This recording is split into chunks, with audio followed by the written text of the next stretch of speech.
Hi, everyone. Dr. Jeannie here. Happy Easter for those of you who recognize Easter as a holiday. Um, don't know about you, but today it's been a really weird day. First, being staying home because I would normally go to church on Sunday, but we're working around these things. But the weather here today has been very strange. It's very overcast and dark and very, very windy, but we haven't had any rain. So it's just kind of a weird kind of day, which life is weird right now. So I just want to touch base with you guys and talk about what we're doing upcoming in Unit 6 that we're going to start tomorrow. I hope that you've all got your papers in on time. For Unit 5, if I owe you papers from Unit 4, if I send it back to you with some comments and you send it back, tomorrow's my grading day. Monday's always my grading day. I will be going through your papers so you'll get them back. So in Unit 6, we're going to be talking about human resources and team management, along with EEOC, and your final discussion question, you have two this week, one on EEOC, one on onboarding, is about onboarding and orientation. And EEOC is pretty straightforward. It's Title VII of the Civil Rights Act 1964, where you have the protected classes, and you have other laws that were put in place after that legislation went through in 1964. Okay, we had a little blip there because Coco decided he wanted to go out and aggravate his sister. Anyway, so we're talking about the EEOC and the protected classes and some of the legislation. After that legislation came through, we also had the Americans with Disabilities Act. We've had some pregnancy acts that came out, some more strengthening of the legislation having to do with harassment and hostile work environment, and many other things. And this is a continually evolving field of study, as we know, because of the changes in society that are coming along. So with sexual orientation and different things that are going on, how do we fairly manage everyone and make sure that they're protected from any discrimination? Okay, so that's what we're going to talk about. Discussion question 1. Discussion question 2, this is a subject that's near and dear to my heart: orientation and onboarding. I was responsible for orientation and onboarding for 20 years.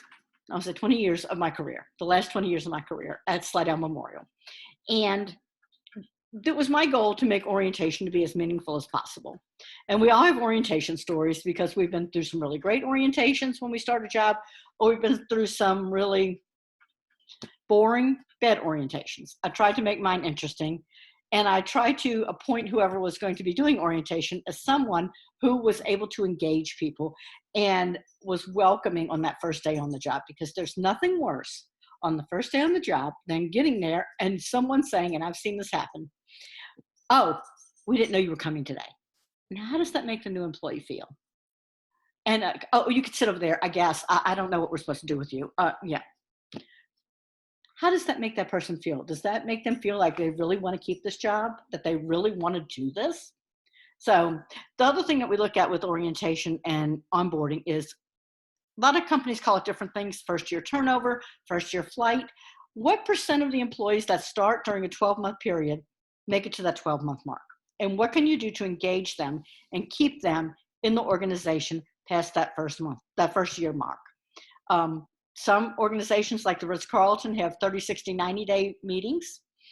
Some have other ways to keep them engaged. They bring the group of orientees back together because they seem to get to meet each other and know each other on that first day on the job, to help them become a social group on their own. Different things that you can do. My orientation, I remember clearly, and it was in 1996. And it was 2 days, and we spent 90 minutes of downtime looking at each other while the employee health nurse went from person to person to do their health records. It was a waste of time. And I sat in that orientation that day. I was working in the quality department. I sat in that orientation that day and I said, I could do a better job with this. Little did I know I was going to end up having to do that job. And orientation is a wonderful thing. And the people I've had doing orientations have been great. And I love to get comments that said, "This is the best orientation ever." Okay, back again. That was a phone call from my cousin. Anyway, so the people that I had in charge were people who loved to engage with people. And the last person I have in charge was a little older woman. And she was like the mother hen over the new employees, and they loved her. And I would get comments on every week. We always did an evaluation at the end. Every week when we did orientation, I would get more than one comment. Miss Linda is wonderful. Miss Linda is great. We love Miss Linda. She was great at her job because she loved it. She loved what she was doing and streamlining it. Orientation does not have to be bad. Orientation should be good. And if you want to look at a company that does orientation really well, Disney. Disney starts from before the employee even sets foot in the casting department. Disney starts with them. And they learn the history of the Disney organization. They learn about the culture of the organization before they get into all the rules.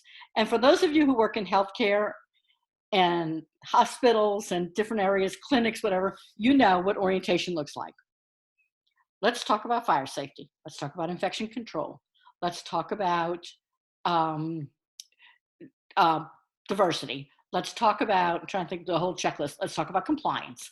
Let's talk about all those important things. We go rule, rule, rule, rule, rule, but we never say, this is what your day's going to look like. These are the people you're going to work with.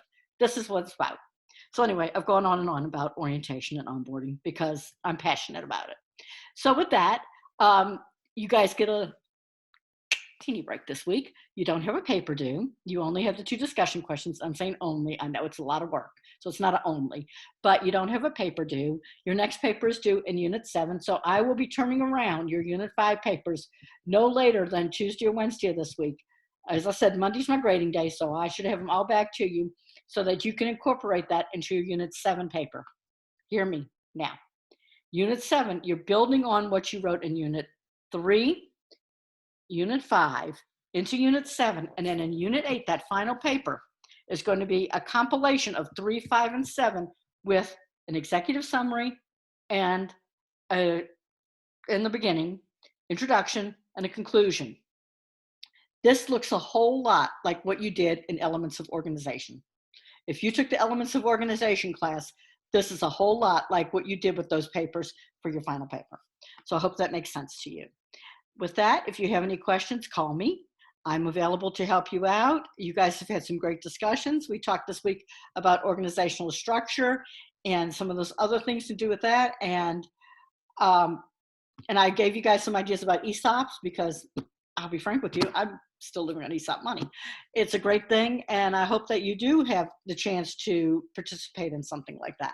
So with that, I'm going to sign off for now. You guys take care, be safe, wear your masks when you go out, practice social distancing. Walmart is making me crazy because I had to run in there today, and somebody was in there with a mother with 3 teenagers trailing around looking just kind of glazed-eyed.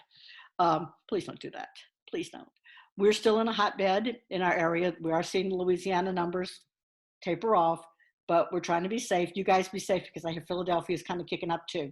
So be safe, take care, and I'll be in touch with you. Bye.